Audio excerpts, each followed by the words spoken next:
stay tuned for Mystery Theater.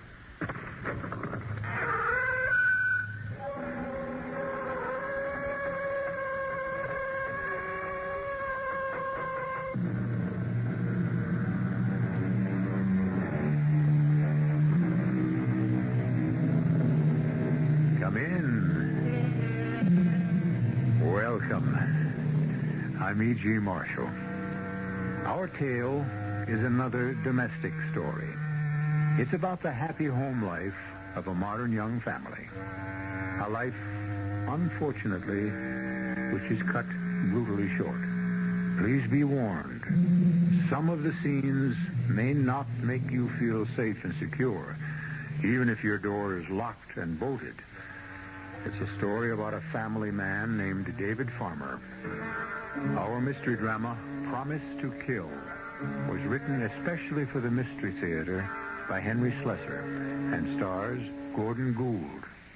It is sponsored in part by Buick Motor Division and Anheuser-Busch Incorporated, Brewers of Budweiser. I'll be back shortly with Act One.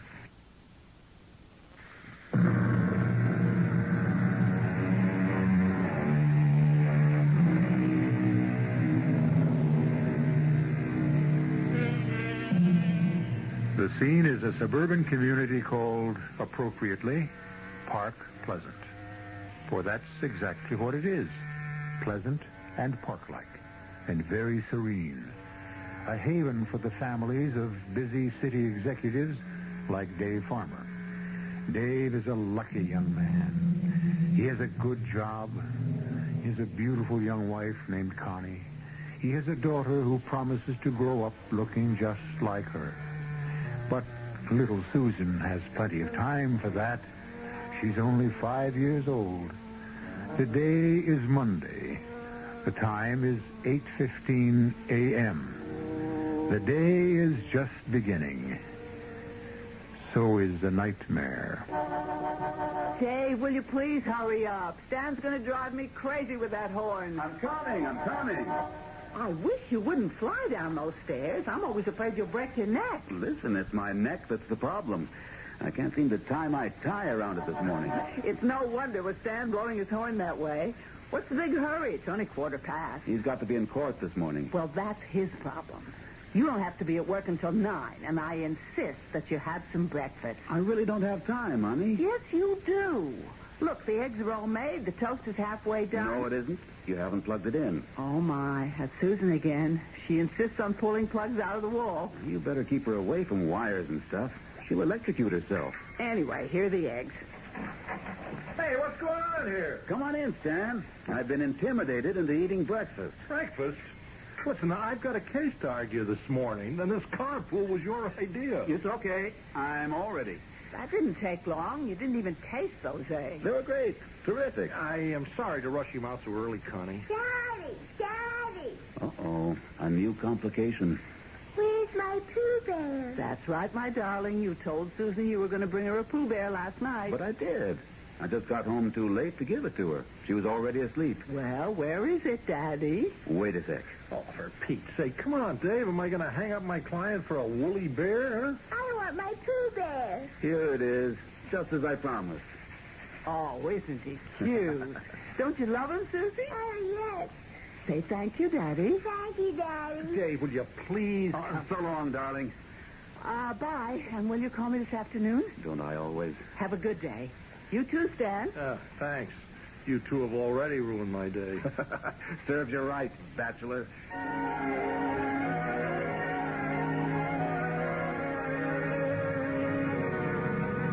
Well, I'll say one thing for married life.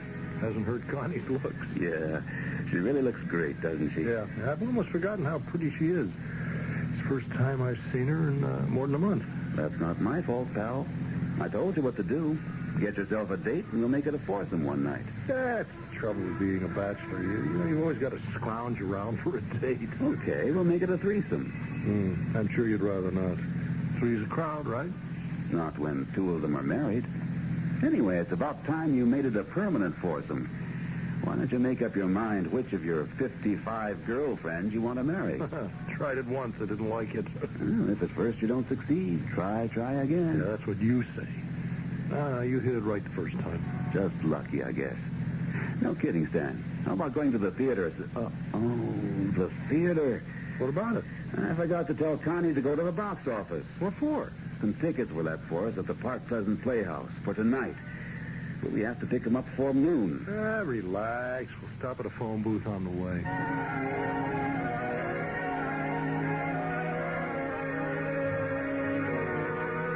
Susie, are you sure you want to dry those dishes? Mommy can do them. I want to help. Well, it's sweet of you, baby, but there are only a few. Can I give Winnie the Pooh scrambled eggs? No, dear. Bears don't eat eggs. What do they eat? Bears eat honey. But I could give him... No. You can't give Winnie the Pooh any honey either. I mean, bears don't eat anything this time of the year. They just sleep. Oh, then maybe I better put him to bed. Now, that's a good idea. How long do bears have to sleep? Well, they usually sleep through the whole winter. That long? Maybe Pooh Bears are different. Run along now, dear. Mommy has to answer the phone. Maybe it's for me. Maybe so. Hello? Hi, hon. It's Paula. Hi. 1 second. It's not for you, baby. It's your Aunt Paula. Now, you go give Pooh Bear a nap. Okay. Paula, hi. How are you feeling? Oh, fine. You're calling pretty early, aren't you? I'm calling to give you a wonderful opportunity. If you meet me in the city before noon, I'll buy you lunch and then we can go shopping. Oh, I can't today, Paul. I'm sorry. Why not? Well, Susie's home from school, for one thing. They're having one of those teachers' conferences. Why can't the maid take care of her? Because it's Emily's day off, and I've got a dozen things to do around the house, and at the moment I have to answer the doorbell. Go ahead. Who's stopping you? Well, do you want to hold on, or should I call you back? I'll hold on.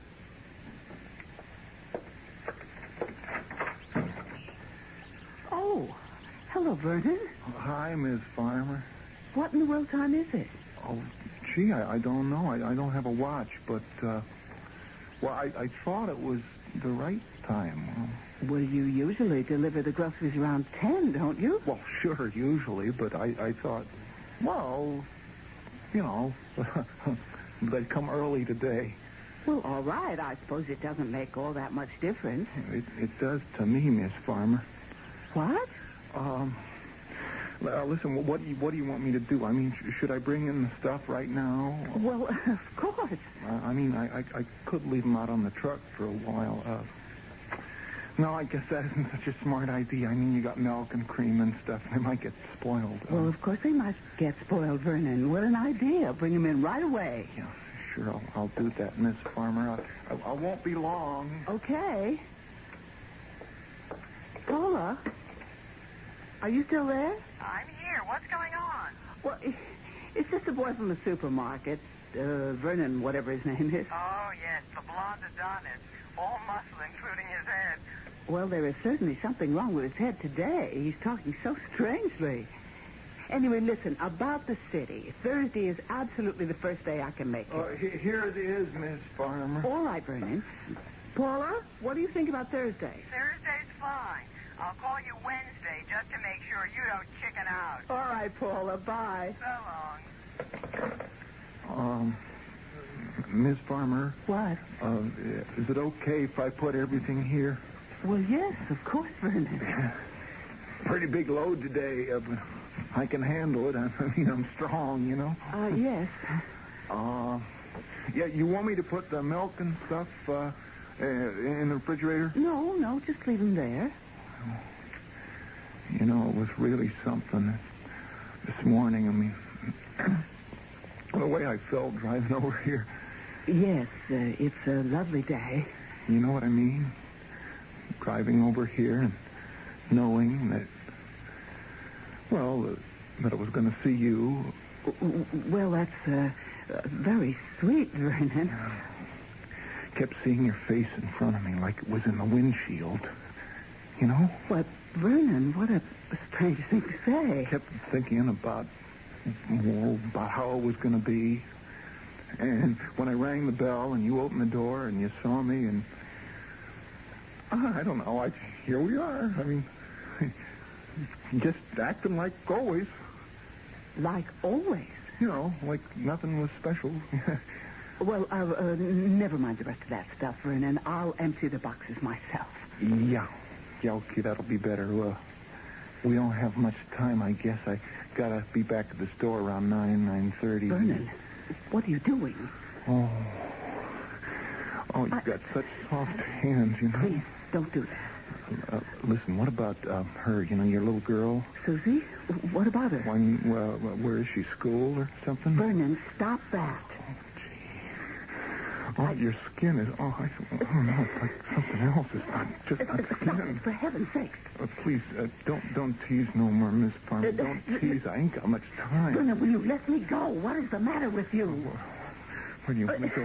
You want to go upstairs? You let me go. You let me go or I'll scream the house down. Don't do I will that. call the police. I swear I will.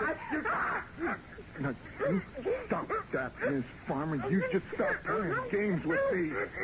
Don't, Mrs. Farmer. Now, please, be nice. Don't make me hurt you. Please.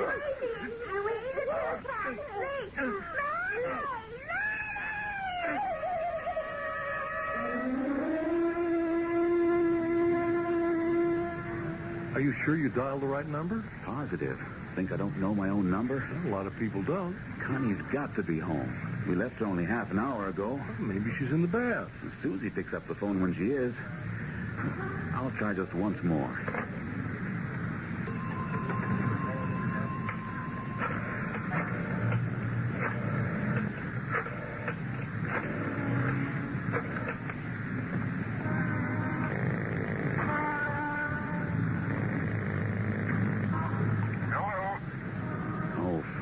Now I got a wrong number. Hello, who is this? I was calling the Farmer residence. Oh, yeah, this is the right place. Who am I speaking to, please? Well, maybe you can answer the same question, since it's my house. Are you Mr. David Farmer? Yes, that's right. And who are you? This is Patrolman Ernest McLeavy, Mr. Farmer. Did you say patrolman? What was that? Listen, is there something wrong out there? Was there a fire or something? Good Lord, Dave, what... No, Mr. Farmer. It's not a fire. Could you please tell me where you're calling from? I'm in a phone booth on the expressway. For Pete's sake, will you tell me what you're doing in my house? Let me speak to my wife. I'm sorry, Mr. Farmer. You can't do that. Maybe it would be best if you came back home. I'm not doing anything until you tell me what happened there. A little trouble. I mean, a lot of trouble. I want to know what kind. You'd better just come back here, Mr. Farmer. Your wife and kid were hurt very bad. Oh, Lord. Connie. Susie. How bad? What's going on, for Pete's sake? I want to know what happened. I want to know how they were hurt and how badly. I hate to tell you, Mr. Farmer. I mean, just like this over the phone. Damn you, tell me. They're dead. Both of them are dead, Mr. Farmer.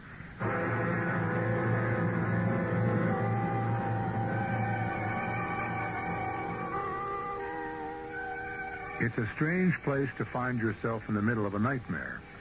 A highway crowded with cars and trucks, the bright midwinter sun shining in your eyes, hearing a disembodied voice telling you that everything you cared for in life is gone, vanished in one bloody instant, one terrible moment of madness, one meaningless action. But this nightmare isn't over for Dave Farmer, or for a young man named Vernon White. We'll be back in just a moment with Act 2.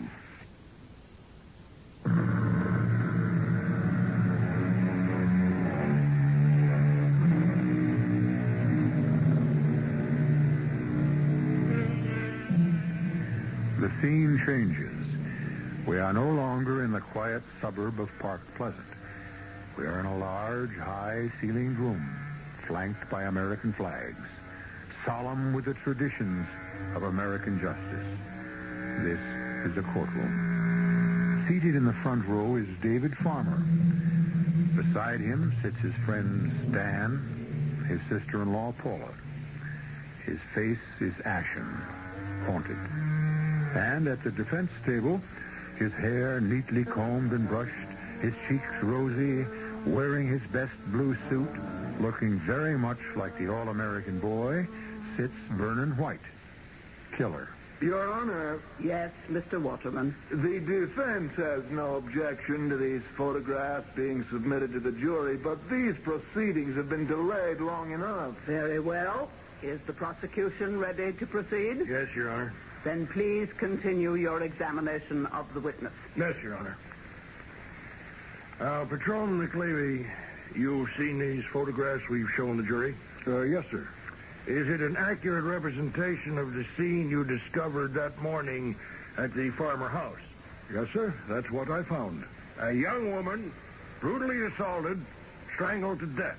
Yes, sir. Evidence of a struggle. Yes, sir. A young wife and mother slain in her own kitchen, and a child 5 years old slain. Just as horrible. Your Honor, may I object to the prosecution's use of such emotional terms? I beg the defense attorney's pardon. You're quite right. One hardly needs words like brutal and horrible to describe this crime. The facts speak for themselves. Now, Patrolman McLeavy, did you also see several boxes of groceries in that kitchen? Yes, sir. About 4 boxes. You concluded that a delivery had been made that morning. Yes, sir. The perishables hadn't been put away. And that led you to make inquiries in the neighborhood about the arrival of the grocery truck. Yes, sir. We learned that the truck from the Park Pleasant supermarket had been there and left. Mm-hmm. And you sought out the delivery boy, or should I say, the delivery man. Yes, sir.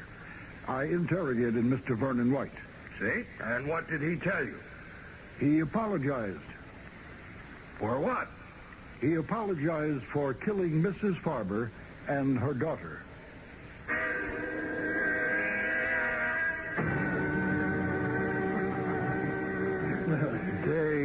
Dave, eat something, will you? Don't just stare at your plate. Now, come on, eat. No, I can't. David, this is ridiculous. No breakfast, no lunch. What good is that going to do you? No good. Oh, talk some sense on him, Paula. Look at him. He's lost 10 pounds since the trial started. David, please. She was my sister. I loved her. I loved Susie. But I know that I have to stay alive. I know that. And so do you. Come on. Let's get back to court.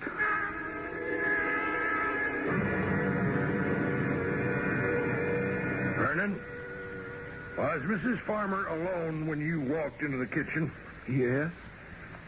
Did you attack her right away? Attack her? You heard me. Did you just reach out and grab her? Well, no, of course not. Did you try to embrace her, kiss her, anything like that? Yeah, I guess I did, because... Because what, Vernon? Well, because I thought she liked me. Because I thought she wanted me to.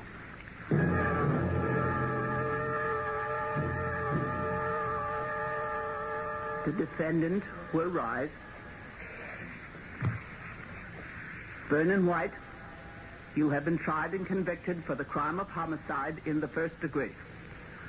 The laws of this state, as amended on October 5th, 1974, impose a mandatory sentence for this crime. Therefore, it is my duty to instruct the warden of the state prison in Peakstown to take you to a place where you shall be kept until the 31st day of March, 1976, at which time you will be hanged from the neck until death. May God have mercy on your soul.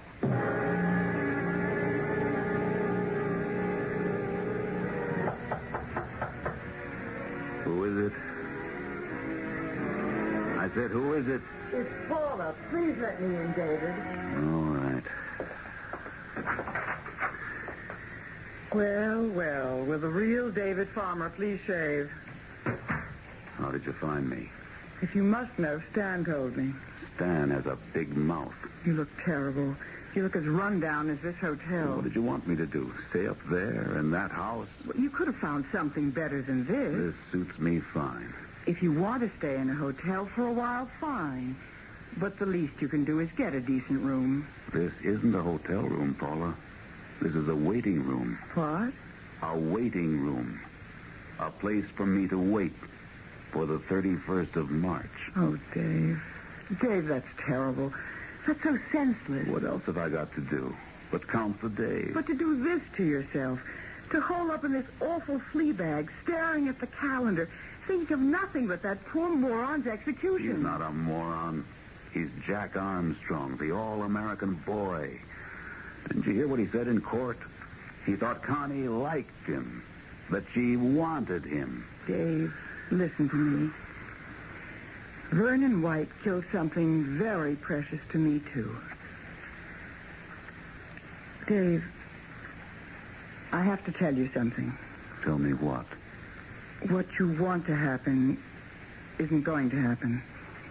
What did you say? There isn't going to be any 31st. There's always a 31st. 7 months out of the year. I mean, there isn't going to be any execution. Stanley called to tell me. I think that's why he gave me your address, so I could break the news to you instead of him. What are you talking about? The appeal was accepted because of Vernon's substandard intelligence, or something like that. You're lying to me. Dave, they've commuted his sentence to life imprisonment. They can't do that. They can't. They did, Dave. Vernon White went through tests. He's not an imbecile, and he's not insane. But he's just not smart enough to know the difference between right and wrong. They can't do that. He killed Connie. He killed my little girl. Good Lord, Paula. You've got to accept it, Dave. Don't let it make such a difference to you. No. Never. I'll never accept it. Do you think I can go on living with him alive and breathing and walking around and smiling and Connie and Susie dead? No. I won't let it be.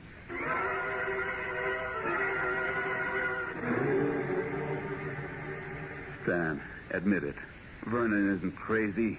They would have pleaded insanity if he was. It's not a matter of sane or insane, Dave. There is such a thing as clemency. Yes, clemency for the criminals, not for the victims. This kid's got an IQ of under 8. He was smart enough to think Connie liked him. He thought she had a crush on him. He was so used to having girls ogle him in the supermarket, juggling those crates with his big muscles. Dave, this is useless. The court has accepted the appeal. You just don't have any recourse. You're wrong. I do. Like what? I'm going to kill him, Stan. Huh? That's all I can do right now. I have to kill that animal, or I have to stop living myself. One or the other. That's how it has to be, Stan. But you're crazy, Dave. I don't believe you mean that. I mean every word. I'm going to kill him. And you're going to help me. But the man's in prison. People get killed in prison. There's a way to do everything if you have the desire and the money. I have both. You haven't got that kind of experience. But you have, Stan. You were in criminal law once. You must know people. I'm sorry, Dave. You're supposed to be my best friend. If that's what you are, prove it. Help me wipe this germ off the face of the earth. It wouldn't prove anything. It will to me. I want his life for Connie's, for Susie's, and mine. Whose life do you want to save, Stan?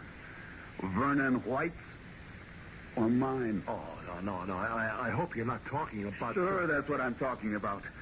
You heard what I said. I can't live if he does. I'd just as soon stick my head into an oven. You are putting me in one hell of a spot. Find out what I have to do, Stan.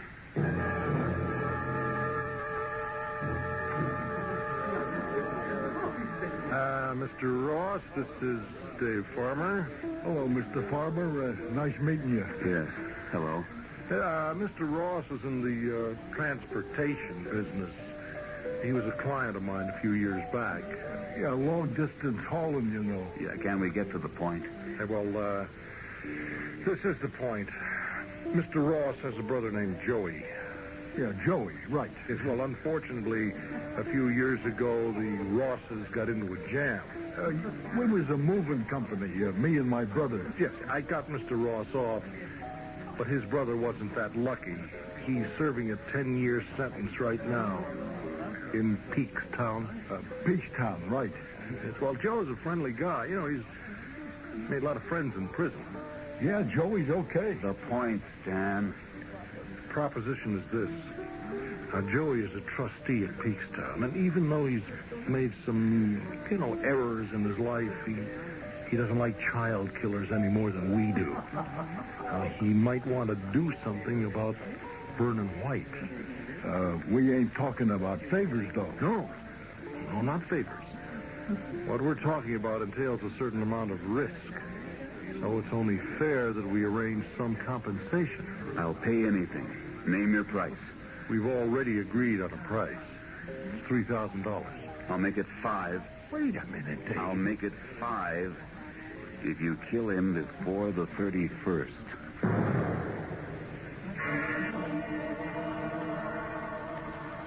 Let's see. When did you pay this plumbing bill?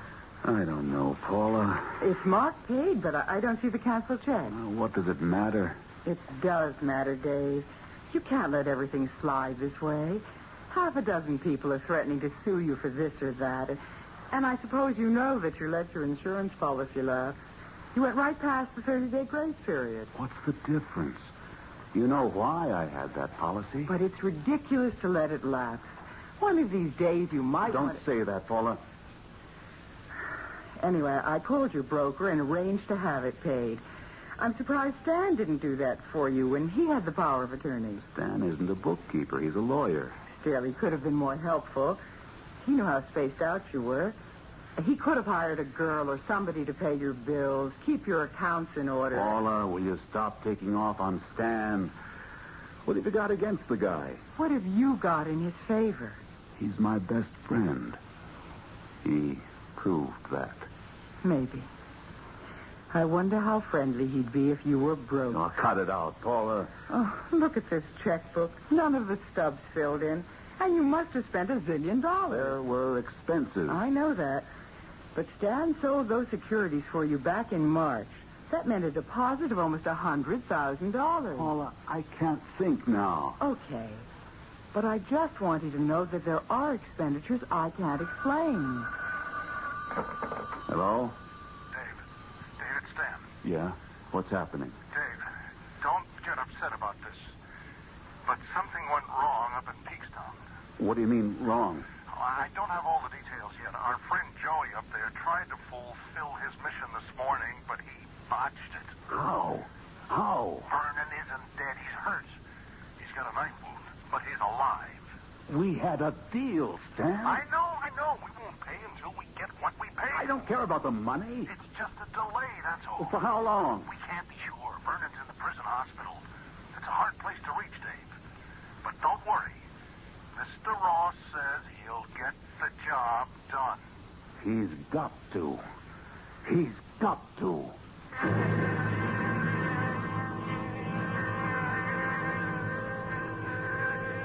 And so the executioner has failed to perform his allotted task. Vernon White is alive, and not so well, in the prison hospital. But the physicians who will treat his wounds don't know that he's suffering from what might well be a terminal illness, the disease called revenge. We'll see if Dave Farmer gets that revenge in a few moments when I return with Act 3.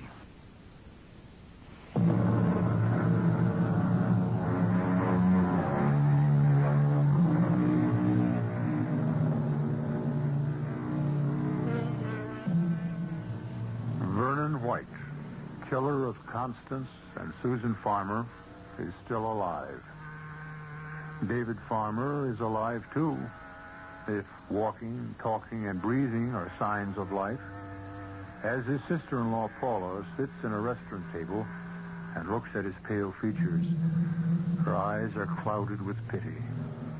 Dave, when I first met you, when Connie introduced us, I remember thinking you were sweet and kind, maybe a little vulnerable. Vulnerable? Seeing what you wanted to see in people, giving them nice, clean images, even if they were more complicated than you wanted them to be. I suppose you're talking about Stan. No. I'm talking about Connie. Connie? You see, I had my sister for a sister much longer than you had her for a wife. I never saw anything complicated about Connie. It was hard to see. She had such a bright, glowing surface. Paula, we were married 6 years. Do you think I didn't know Connie? She always wanted so much, Dave. That's what worried me when she told me she was getting married. She was used to 100 phone calls, 7 dates a week, 50 men in her life at all times. She was beautiful, Paula. I know. She was dazzling. Maybe that's what happened to that poor delivery boy. He was dazzled out of his senses. Is that why you wanted to have dinner with me? To defend that moron? No, Dave. I had another reason. Well, what is it? I finished all the books last night. So? I did everything I could, Dave. I got everything to balance, practically to the penny. I knew you were a great bookkeeper. The only trouble is, I still can't explain some of the cash withdrawals that were made by Stan. Forget them. Forget? You heard me. Forget $25,000? 25,000? That's right. Well, now even you seem surprised. Oh, it can't be that much, Paula. It just can't be. It is. And I think you must know what that means.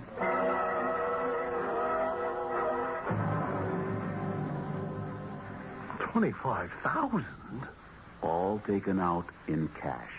Well, but that there were expenses, Dave. You know that. I'm sorry if they weren't all itemized. That's not like you, though. You were always a stickler about money. You always said you were raised poor, so you had respect for the buck. Look, Dave, I wasn't at my best at the time either. Now, Connie meant a lot to me, too. You know. Stan, what happened to that money? Hey, come on. What kind of a tone of voice is that? I want an answer. Oh, wait. Are you accusing me or something? Oh, wait a minute. I just got it. Paula put you up to this. Well, Paula never liked me much. She's found the perfect way to get back at me. The money's gone.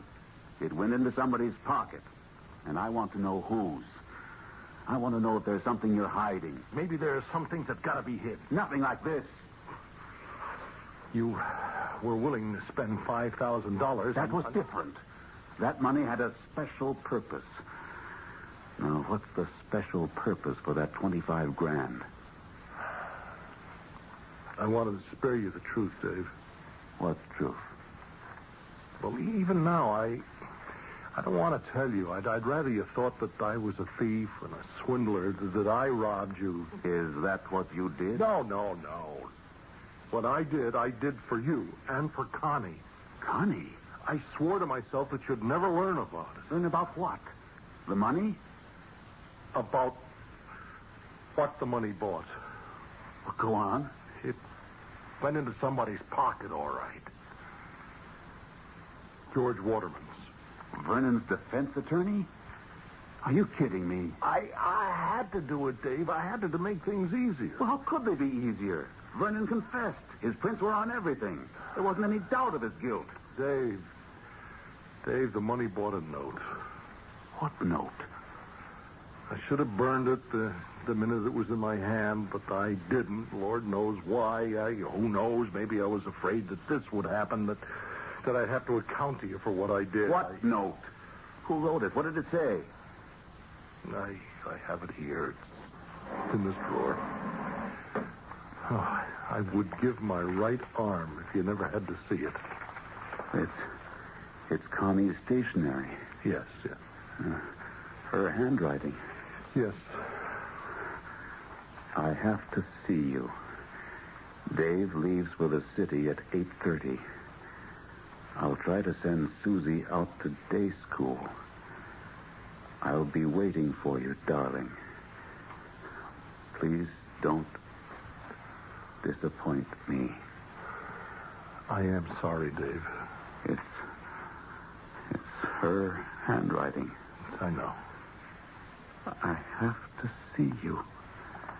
Dave leaves for the city. Good Lord, Stan. What does this mean?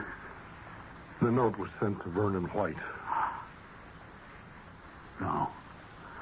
No, that just can't be. He turned it over to his attorney after the arrest. Waterman didn't want to submit it into evidence before he talked to me. He knew it wouldn't make any difference as far as the verdict was concerned. It might even have made his client a little less pathetic, but he knew it would make a difference to us. I'm not going to believe it. I'm not. Oh, heaven help me. I didn't want to either. But it's the truth. $25,000 worth of ugly truth.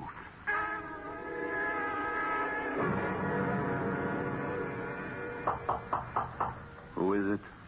Paula, please open the door, Dave. Don't worry. I didn't bring you chicken soup, just a couple of containers of coffee. Did you think I'd need sobering up? You do, Dave. I haven't been drinking. I thought you might be upset tonight. Why? Because of what happened.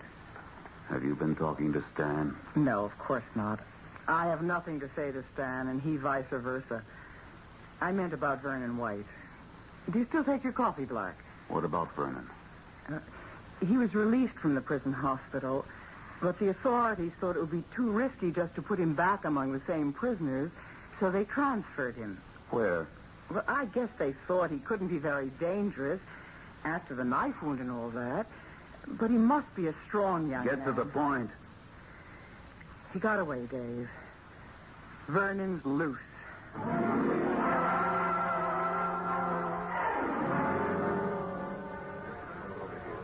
It wasn't easy, Mr. Farmer, let me tell you. But you really know something? I know everything. This kid, Vernon, is a dope. He ain't playing with a full deck, you know what I mean? I know. Well, a pal of mine, he lives on East Avenue. He gives me the tip. Some kids in the neighborhood, like a gang, they do a lot of prowling around the section where they're knocking down buildings for some kind of housing project. Well, they spotted this blonde guy sleeping in one of the condemned buildings. I think maybe they rolled him, only he didn't have no money. What happened to him? Where is he now? Well, my pal, he goes to have a look at the guy and sees the kind of clothes he's wearing. He figures he busted out of the joint. Where is he? Where's Vernon White? My friend's got him, like in custody. You know what I mean. Sometimes there's a reward for turning in escaped cons. He wouldn't call the police? No. My friend is not exactly friendly with the cops. But bread is bread, Mr. Farmer. I'll pay your friend. How much does he want? 1,000? More like 2. And then there's me. I put in a lot of time. All right. 1,000 for you, 2 for your friend. Only, I want one other thing. I want a gun.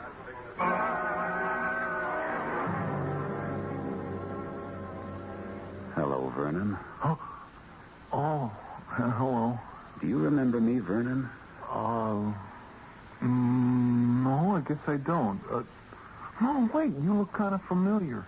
Look hard, Vernon. Nope, I just don't remember.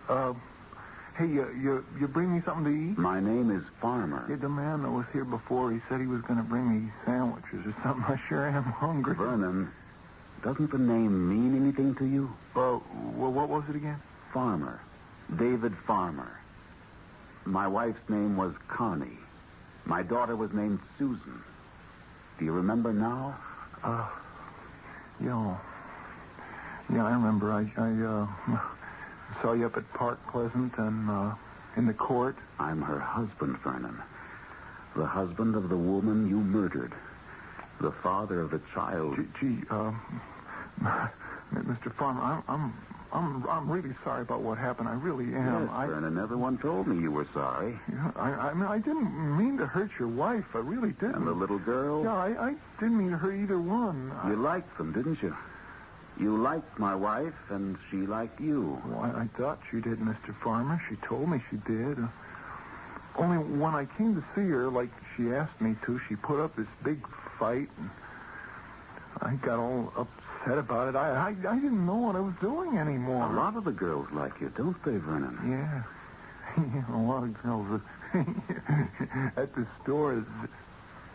Hey, is that a real gun? Yes. Oh. Yeah. Well, anyway, she sent me that note, and I thought she was like the girls in the store. Well, she said it was good looking. That's what he told me. He? Who told you? Well, he did. He did. Yeah, the man I used to see there. What man? I forget his name. The lawyer. What? Yeah, he told me that she liked me. And I'd be loading up stuff at the supermarket, and he'd drive up and say, "Hey, Vernon, Mrs. Farmer thinks you're a real good-looking kid. She'd really like to get you all." You're crazy. Nobody told you any such thing. Yeah, he did.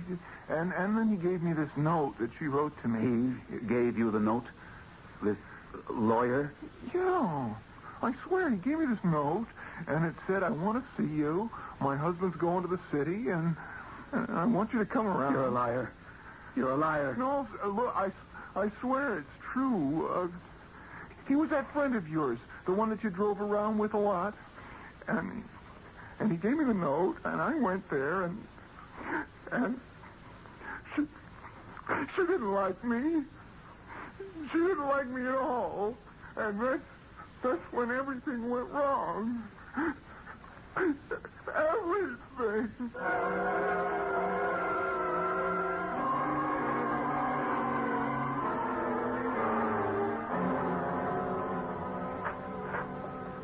Come on in, Stan. Oh, thanks. Did you hear the good news? About Vernon White? Yes, I heard. Yeah. Well, they'll be holding him in maximum security for a while. You can scratch any idea of getting at him, at least for the time being. It's okay, Stan. I've dropped the idea. Vernon's death doesn't mean anything to me now. Wow. I'm relieved to hear that. In fact, I was the one who turned him in. That anonymous tip to the police was mine. But how did you know where... I didn't see any reason for Vernon's death. Not after he told me about the note. Yes. I talked to him, Stan. Mr. Ross helped me find him. And we had a good, long talk. I hope you didn't take him too seriously, Dave. You know the kid's a moron. He's dim-witted, not a moron. Dim enough to think that Connie liked him just because you said so. Dim enough to believe that note was meant for him when it was really sent to you. No, wait a minute, Dave. I couldn't understand it at first. Then I remembered how it was between you and Connie before I came along. I had a little more to offer, so she picked me. But she didn't want to give you up either. Dave, now I don't know what you heard. Something happened, Stan. Connie threw you over for some reason. I remember when you stopped coming around to the house. Dave, I swear to you that She must have hurt you pretty bad. So bad that you wanted to hurt her back. So you picked Vernon. Please, let me say something. He told me all about it. What you used to say to him, to goad him on, get him all excited. And then you gave him that note. The note Connie once sent you. I didn't mean it to work out the way it did. So help me, I didn't. I didn't know what he'd do. I just wanted to teach her a lesson. That's why you were willing to help me. Willing to let me kill that boy. So he'd never give you away. Dave, I didn't mean it. I didn't want it to happen, Dave. But it happened. He killed them. Connie and Susie. You killed them. No, it's not me. I swear it wasn't. Will you swear, Stan? Yes. On your knees? On my knees, Dave, on my knees. I swear it wasn't me. Stan. Dave, that gun, It's the 31st, Stan.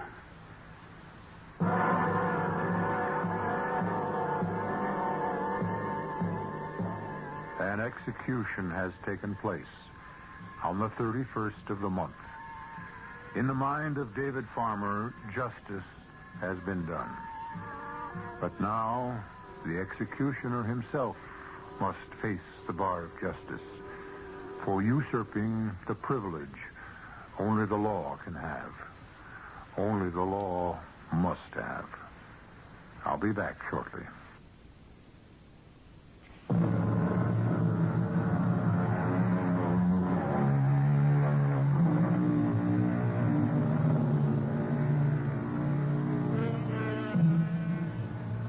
We hope you didn't find our little domestic tale too grim. When violence strikes close to home, it's always more upsetting. If you are disturbed, why not sit back now, have a nice warm drink, go to bed early, and take tomorrow off. Then you'll be all ready for a little more terror and suspense when we return with another episode of Radio Mystery Theater. Our cast included Gordon Gould, Earl Hammond, Russell Horton, Hetty Galen, Lesley Woods, and Roy LeMay. The entire production was under the direction of Hyman Brown. Radio Mystery Theater was sponsored in part by Anheuser-Busch Incorporated, Brewers of Budweiser, and Buick Motor Division. This is E.G. Marshall inviting you to return to our Mystery Theater for another adventure in the macabre. Until next time, pleasant dreams.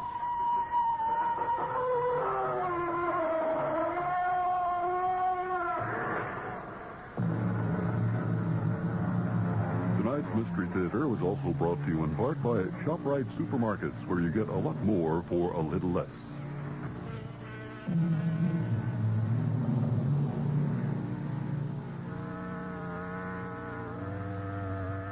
The preceding program was furnished by CBS Radio. Your dial is set for news with John Scott.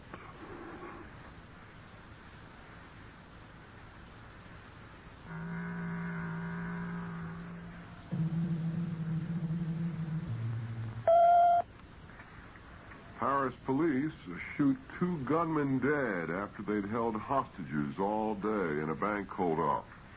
And President Ford's plan to bail out New York City continues to make progress in the United States Senate. It's 31 degrees in clear mid-Manhattan. The man says clear, windy, and cold tonight with a low in the middle 20s. Sunny and cold tomorrow with a high in the upper 30s. This is John Scott with the 8 o'clock edition of the news. Paris police shot 2 gunmen dead in a street battle early today after the men had held more than 20 hostages for 14 hours in a Paris bank, demanding $2 million in ransom.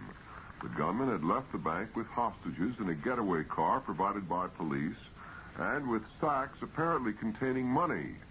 A few hundred yards away, just off the Champs-Élysées, their car collided with a taxi. They opened fire on